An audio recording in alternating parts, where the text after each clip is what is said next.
When you're at war, and when your opponent in this case has defined his aims, refuses to deviate from those aims, then I don't really think that diplomacy can achieve an awful lot. Diplomacy has not succeeded.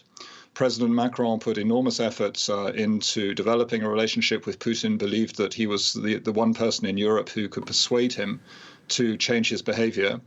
And it's had absolutely no effect at all. In fact, I think even to some extent, it even backfired. I mean, that may sound sort of counterintuitive, but it seemed when President Macron delivered the message that he believed that, for example, the Ukrainians would make compromises over the so-called Minsk agreements. This was the peace effort in southeastern Ukraine, would implement their part of the agreement. Putin just regarded that as the Ukrainians lying to President Macron, and President Macron passing on the lies to Mr. Putin. So it just seemed to sort of irritate him even more.